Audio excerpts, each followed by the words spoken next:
महाप्रभाका महिमानितं शिष्य चैवाभ्राविदेव्यक्यामिदं सा मुनि पुंगवम। महाबुद्धिमान और शास्त्रज्ञ मुनिश्रेष्ठ वाल्मीकि ने सोच विचार कर अपने शिष्य से कहा, पादवब बुद्धो अक्षत्र समत्रिलस्य समन्वितः शोकात्रस्य प्रवृत्तो मे श्लोको भवतु न्यायथा। भारद्वाज, शोक पीड़ित अवस्था में मेरे मुख से अन्याय जो श्लोक निकला है, इसमें 4 पाद हैं। प्रत्येक पाद में समान अक्षर है और वीणा पर भी गाने योग्य है। यह रचना कीर्ति बढ़ाने वाली हो, इसमें कुछ भी अन्यथा ना हो। शिष्यस्तु तस्य ब्रुभृतो मुने वाक्यर मुनिततं प्रति जाग्रह संतुष्टतस्य तुष्टुतो भाव मुनिवम।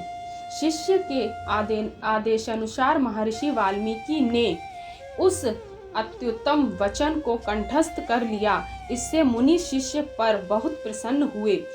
शो अभिषेक तत्कृत्वा तीर्थे तस्मिन्यथा विधि तमेव चिंतन्य माप्रत मुवपतम वा मुने।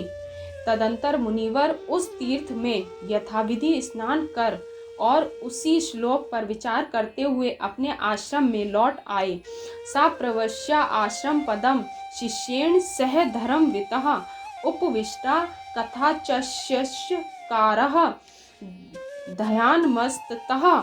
आश्रम में पहुँच दैनिक कृत्यों से निर्वृत्त हो ऋषिवर अपने शिष्य को अनेक प्रकार की कथाएं सुनाने लगे।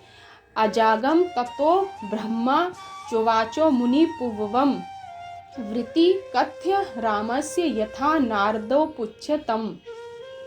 इसी बीच ब्रह्मा जी वहां आए और वाल्मीकि जी से बोले, तुम श्री राम के चरित्र का वर्णन करो जैसा कि तुमने नारद से सुना है। याव स्थितिंत गिरायः शरीचिते महितले ताप रामायण कथा लोकेशु प्रसरिष्यति। जब तक इस धराधाम पर पर्वत और नदियां रहेंगी तब तक संसार में रामायण कथा का प्रचार प्रसार रहेगा। तस्य बुद्धिर्यं जता महर्षे भर्वितात्मनः कृतं रामायणं कामयादृशे कारवाणी अहम।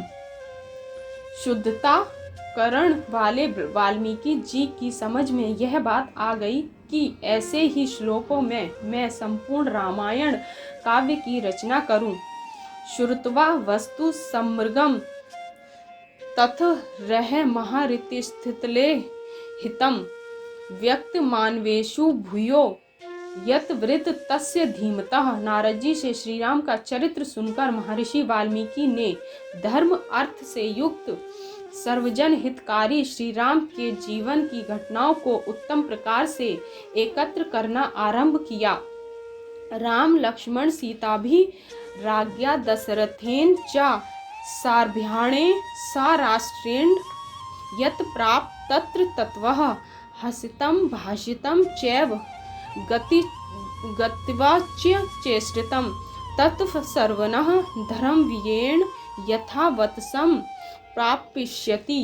श्री राम लक्ष्मण सीता और पत्नियों तथा राष्ट्र सहित दशरथ जी का जो कुछ हंसना बोलना आदि वृत्तांत और चरित्र थे, उन सबको महर्षि वाल्मीकि ने अपने धर्म बल से यथावत जान लिया। यथा यत प्राप्त चरिता वनो सत्य संधेन रामेण तत्सर्व शन वक्ष्यते। सत्य प्रतिज्ञ राम ने सीता और लक्ष्मण के साथ वन में विचरते हुए जो कुछ किया था, उस सब का भी मुनि वाल्मीकि ने साक्षात्कार किया। तत्पश्यति धर्मात्मा तत्सर्व योगमस्ते पुरा यतत्र निर्वितः पुनावा मल्लकम यथा। तदंतर धर्मात्मा मुनि ने एकाग्रचित होकर उन सब चरित्रों को जो पहले हो चुके थे हथेली पर रखे हुए आंवले की भांति देखा। तत्सर्व तत्वो दृष्ट्वा धर्मेण सा महामती अभिरामस्य रामस्य तत्सर्व कुतुम उद्यते। सब वृत्तांतों को सम्यक प्रकार जान लेने के पश्चात महामुनि वाल्मीकि जी सर्वप्रिय श्री राम के चरित्र को श्लोकबद्ध करने के लिए उद्यत हुए। प्राप्त राजस्य रामस्य वाल्मीकि भगवान ऋषि चकार चरितम कृत विचित्र पदमर्थवद। श्री राम के राज सिंहासन पर अरुण होने पर महर्षि वाल्मीकि के विचित्र पदों से युक्त इस संपूर्ण काव्य की रचना की।